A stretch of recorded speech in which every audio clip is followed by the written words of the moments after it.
Dégagement de la défense, passe au milieu de terrain, balle à l'ailier qui centre, reprise de volée, but 1-0 pour les Bleus. Remise en jeu de l'adversaire, balle au centre. Ah là là, contre exceptionnel des Bleus, 2-0.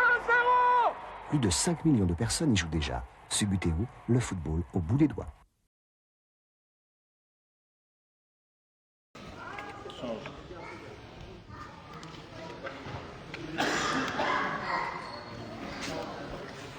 Une minute 10. 1 minute 10. Une minute. Plus de temps. Ah oui, avec le petit.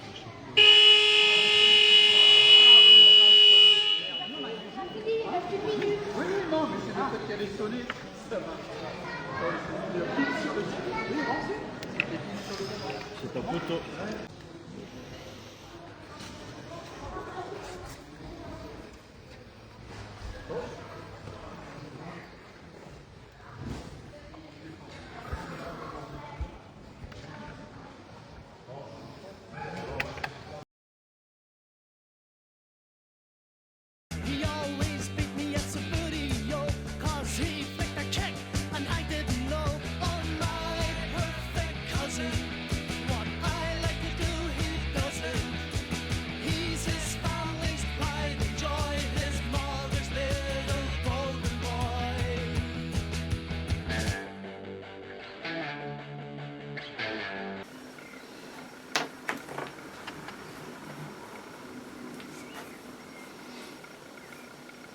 Bonjour à tous, nous voici aujourd'hui en Picardie, exactement à l'est de la Picardie. Donc, pour ceux qui savent, j'ai habité pendant 5 ans à Amiens.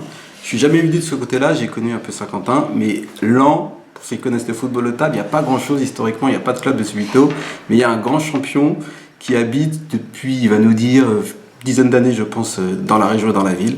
Donc je suis venu aujourd'hui le rencontrer, j'ai l'honneur de faire une interview avec un des meilleurs joueurs de l'histoire française du football de table. J'ai nommé Christophe Fuzot. Merci Christophe de nous accueillir chez toi. Merci Thomas. Bonjour à tous. Alors pour les plus anciens, tout le monde connaît Christophe, ceux qui ont évolué dans les années 80-90 avec tous les titres qu'il avait. Mais il y a beaucoup de joueurs qui nous rejoignent maintenant, qui ont peut-être vu son nom dans les palmarès, mais comme il a arrêté de jouer depuis quelques années, eh ben, il va se présenter. Alors je vais te poser déjà la première question. Comment tu as découvert déjà le Subutéo ? Alors le Subutéo, j'ai découvert ça, allez, à un an près, j'ai découvert ça en 77, si je dis pas de bêtises, 77-78, j'étais en 3e. Et c'est un copain à moi de classe qui avait eu ça à Noël, qui m'a dit « Ah, viens à la maison, j'ai un nouveau jeu ». Et à l'époque, tu habitais ? Alors j'habitais à l'époque en région parisienne, j'habitais à Ivry-sur-Seine. Et donc j'ai commis l'erreur d'essayer le Subutéo. Ouais. J'ai mis le doigt dedans, ouais, sans le mot, et c'est mort. Et voilà. Et comment t'es venu après donc, au football de table? Et si tu pouvais nous parler un peu de ta carrière, alors, rapidement, les clubs aussi dans lesquels tu as joué? Alors, pour faire le lien entre les deux, j'ai pris une licence le 1er janvier 1981 au club de Maison-Alfort. Parce qu'en fait, juste le Noël de 80, je suis dans un voyage scolaire en Angleterre, et puis un pote à moi, dont j'ignore tout d'ailleurs, sur le football de table, m'emmène, on est chez Harrods, il y a un tapis de Subutéo de démonstration, et moi ça fait quelques années que je joue, et mon pote me dit « Ah, j'en ai un à la maison », je lui dis « Tu joues à ça ?» Il me dit « Oui, oui », et puis il me dit « Je suis même vice-champion de France ». Comme il me baratinait sur pas mal de choses, je pensais qu'il me baratinait aussi, puis je le vois prendre quelques joueurs, et je le vois faire, je dis « Aïe, aïe, aïe ». Je joue pas au même jeu là visiblement. Et en fait il s'appelait Serge Val, qui a été ça a été le vice-champion de France du titre de Thierry Vivron, son premier titre senior. Voilà. Mais Serge, hélas, depuis est décédé. Et donc j'ai pris ma première licence à Maison-Alfort en 81. Pour faire très court, ensuite je suis allé à Aubervilliers. Entre-temps, pardon, j'ai créé mon club à Saint-Mandé rapidement. Je suis allé à Aubervilliers. D'Aubervilliers, je suis allé à Vitry-sur-Seine. Puis après, j'ai fait quelques clubs à Cannes, notamment, Elbeuf longtemps. Je suis allé même en Belgique, j'ai joué au club de Serein, parce que j'avais besoin d'y apprendre des choses. Et puis voilà. Ce qui se faisait pas du tout à l'époque quand même, parce que tu fais la Belgique, c'est quoi? C'est fin années 80, début 90? Alors, c'est très exactement l'année 90, puisque l'année où je m'exile pour apprendre ce qui me manquait et devenir le champion le plus titré, j'y suis allé chercher la mentalité que les Français n'avaient pas, moi non plus, et ce qui m'a empêché de jouer le championnat du monde cette année-là, parce que je ne pouvais pas jouer en Belgique et jouer le championnat de France. Mais j'ai fait le pari quand même d'y aller. Ce qui était maintenant, quand on met dans le contexte avec les compétitions de FIS, maintenant c'est complètement un autre monde. Mais déjà, à l'époque, donc, voilà, moi j'ai grandi à Issy-les-Moulineaux, j'ai commencé en 92 je crois, et c'était la grande montée du club d'Issy-les-Moulineaux qui avait été créé par Eric Nazali et Philippe Castel. Et je voyais, moi, les finales de championnat de France, les finales de Coupe de France, que ce soit d'ailleurs en individuel ou en par équipe, pour moi c'était rivalité Fuso-Nazali. Est-ce que tu peux nous parler déjà de ton rapport avec Eric sportivement? Alors, vous allez m'excuser, vous allez avoir l'impression que je vais avoir les chevilles qui gonflent pendant 5 secondes. Je vais paraphraser Nadal, qui vient de dire qu'il n'aurait jamais été aussi bon s'il n'avait pas eu en face de lui un Federer. Avec Eric, c'est exactement la même chose. C'était un adversaire terrible, mais c'était pas mon pire, parce que je gardais pour Eric, même si c'était un adversaire, je gardais une forme d'amitié. Donc voilà, c'était un super adversaire, un super compétiteur, mais pour moi, mon plus gros adversaire à l'époque, c'était Frédéric Hernandez. Mais Frédéric a arrêté quasiment au moment où Eric commençait son apogée. Et donc ma rivalité quand même avec Eric, elle a duré presque une dizaine d'années quand même. Et ta rivalité avec Hernandez, et comment ça s'est passé? C'était un petit peu plus avant. Donc Eric, c'est plus années 90. Ouais, c'est fin 80-90, alors que Frédéric Hernandez, lui, disparaît de la circulation après sa place de vice-champion du monde en 90. Il a fait tellement d'efforts pour être un jour champion du monde, et puis il s'est arrêté à quoi 1 cm d'un poteau, à 2 cm, enfin il perd en finale de 1, et je crois que ça l'a écœuré, et donc il a disparu des circuits juste après la Coupe du Monde de 90. Je voudrais que tu nous parles aussi, justement, tu as mis le point sur le mot effort. C'est vrai que maintenant, quand on voit les figurines, l'aspect tactique a pris beaucoup plus d'importance, le mental aussi, il y a toujours l'aspect technique bien sûr, mais maintenant n'importe qui, en quelques mois, quelques années, techniquement peut atteindre un très bon niveau.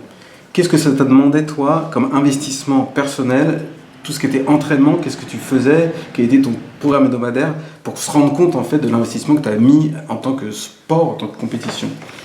Alors moi, avec le recul, je dis que ça s'est passé en 2 phases. Je me suis, dans les 2-3 premières années, je passais mon temps sur la table. Je n'ai d'ailleurs jamais eu aussi de bons résultats scolaires que pendant que je passais 2 à 3 heures par jour, des fois 4, ou par nuit d'ailleurs, sur une table. Donc je répétais des gammes, des schémas techniques que je répétais 10 fois, 100 fois, 2000 fois. Sauf que ça m'a permis d'être un des meilleurs joueurs français, sinon le meilleur à mondial. Mais je ne passais pas le cap, tout en étant un des meilleurs joueurs européens, d'obtenir des titres suprêmes. Et là, par contre, c'est ce qui est le plus dur. C'est pas le tout d'avoir une excellente technique, voire pourquoi pas la meilleure technique, ça reste à démontrer. Mais avoir la mentalité, entre parenthèses, c'était la mienne, la mentalité de tueur, ça s'apprend. Enfin, ça s'apprend pas, ça se cherche, ça s'acquiert, ça se travaille, et c'est ce qui est le plus dur. Et effectivement, ça demande des trésors de concentration, de repli sur soi, c'est colossal, ça prend des années. Et une fois qu'on y arrive, le conserver, et en étant plus haut niveau, c'est encore une autre épreuve. Non, c'est pas. Non, là, t'as pas de tir. T'as pas de tir. Bon, sachant que c'est pas la glisse le premier truc sur ces. Ouais, mais c'est pas. Si tu comptes sur la glisse, t'es mort. Et donc, du coup, tu peux pas te permettre d'envoyer trop loin parce que non. C'est pour ça que les joueurs qui jouaient à l'époque, ils avaient un jeu super construit. Très, très construit.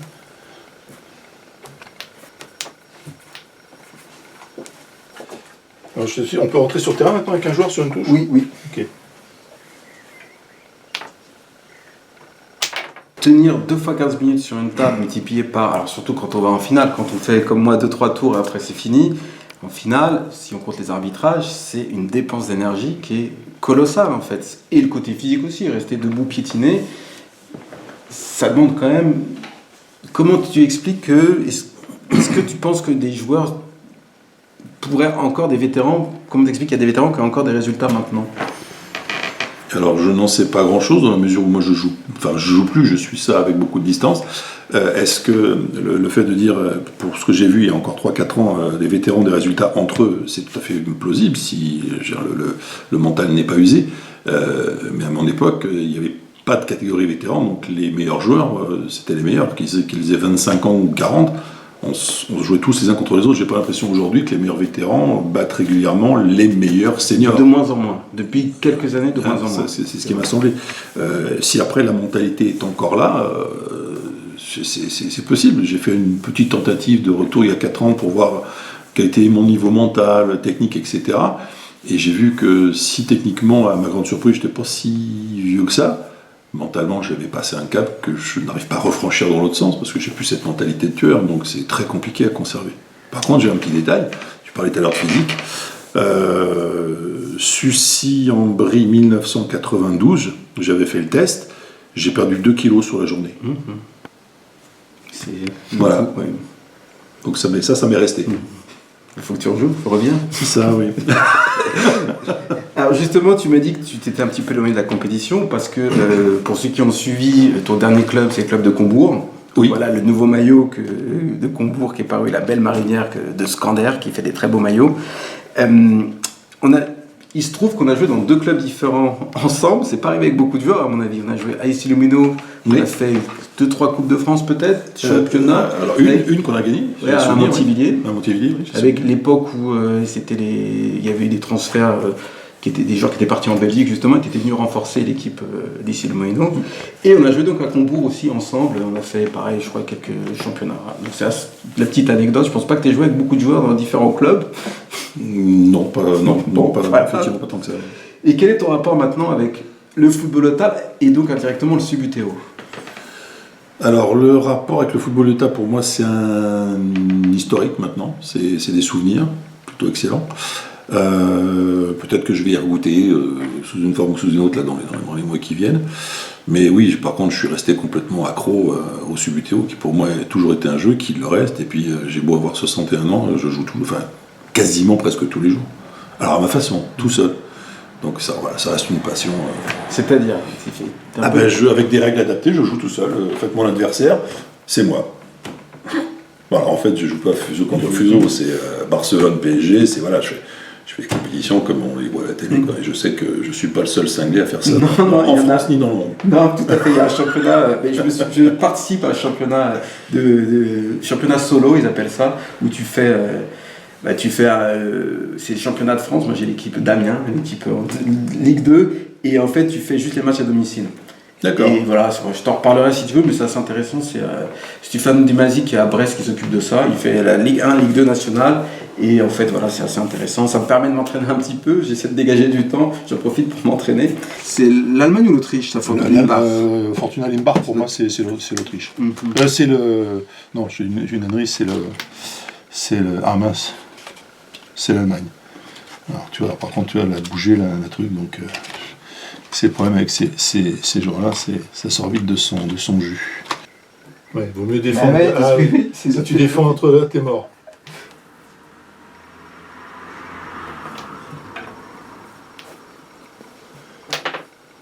Oh.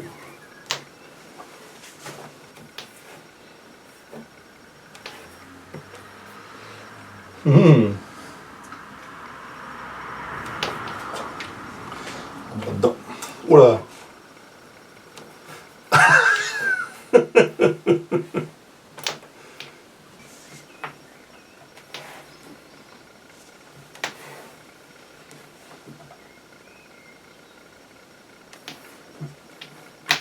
La collection en France, ça prend tout doucement, il y a de plus en plus de collectionneurs, mais ça reste quand même plutôt une niche, les Subuteau de collection, alors qu'en Italie ou en Grande-Bretagne, c'est quand même plus développé. Quel est ton rapport avec la collection du Subuteau? Qu'est-ce que tu collectionnes et qu'est-ce que tu as? Comme je suis d'abord, c'est paternel, ça c'est un héritage, je suis un collectionneur invétéré. C'est pas difficile quand j'ai coupé avec le monde du football de table compétition et que l'avenir m'a permis d'avoir quelques moyens de dériver sur cette fois une vraie collection Subuteau. Donc je suis un peu fou furieux aussi là-dessus, quoi. Alors tu collectionnes quoi? Plus du HW, du LW? Comment tu les appelles? Tu collectionnes tout? Alors tout quasiment, puisque j'ai des équipes à barrettes, j'ai des équipes semi-courbées, j'ai plus d'une centaine d'équipes zombies, j'ai des équipes flat figures. Alors oui, j'ai quand même une petite préférence pour les joueurs de mon époque, donc HW. Ça oui, parce que c'est avec ça que j'ai acquis 90% de mes titres. Donc voilà, c'est un peu comme si tu demandais à un joueur de tennis, allez, appelons-le Borg, pourquoi il a gardé un souvenir immémorable des raquettes en bois, parce que c'était l'époque. Et c'est avec ça qu'il a gagné ses titres. C'est un peu comme ça que je raisonne. Mais sinon, j'ai plein. Je pense que je dois peut-être avoir plus d'équipes semi-courbées LW que HW. Mais en fait, je vais rechercher ce qui me manque dans ces différentes collections, quoi. Tu peux nous montrer un petit peu ta collection? Oui, Ok. je peux. Et juste, j'insiste, c'est assez sympa parce que tu utilises le mot joueur à barrette. Et avant qu'il y ait Internet, en fait, en France, donc, ce qui s'appelle maintenant dans le monde anglophone et HW, on appelait ça des joueurs à barrette, en fait. Oui, parce qu'ils étaient tenus dans le sol par une barrette. Je pense que ça va te rappeler des souvenirs. Oui, oui, mais ça, c'est pas ma génération. Mais je les connais. Non, mais bien sûr. Ça, c'est la génération titre champion de France 96. Non. Alors, ça, Chayotin. Non, Non, mais c'est l'époque, c'est pas forcément l'année, mais. Ça, c'est 90. Ça, c'est. Je pense que c'est 89-90 le maillot. C'est la version précédente. Ah oui, ok. Ça, c'est le maillot. Ah oui, mais c'est le maillot extérieur, ça, je pense. Oh, je sais plus à l'époque, mais. Toi, donc, oui, donc tu as plusieurs dans une même boîte. Alors, dans certaines, sachant que, en fonction des versions, l'équipe que j'ai le plus, en fait, c'est Liverpool. Ça a une glisse, c'est assez phénoménal. C'est assez. Mais est-ce que tu les avais retravaillés à l'intérieur, tu les avais alourdis ou pas? À l'époque, oui, Qu'est-ce que tu mettais, toi? Je désoclais les joueurs et je mettais un soupçon de colle. Je mettais, tu vois, et la glisse est assez bonne. C'est assez uniforme. Ça reste très très uniforme en termes de glisse. Sur 2 niveaux, donc. Normalement, j'ai quasiment toutes les équipes. Tu me donnes n'importe quel nom, je te la sors. Et tu vois, il y en a encore là derrière. Et attends, j'essaie de voir. Alors, attends, pourquoi c'est toi qui as rajouté l'autocollant? Ouais. Tu vois, par exemple, là, t'as l'équipe, voilà, t'as Cosmos, tu vois, je l'ai comme ça dans son La Cosmos, elle est plutôt rare, hein, de Lacoste. Ouais. Donc tu vois, je la garde comme ça. Ah, ça, c'est Cosmos. Ah oui, effectivement, c'est le maillot historique de Cosmos. Oui, bien sûr. Donc ça, tu vois, ça, c'était l'équipe que je n'étais pas en attente parce que je l'avais pas. Donc elle est en semi-courbé, bien qu'elle existe en semi-courbé comme ça. Hein. Mais moi, ça, c'est moi qui l'ai pas.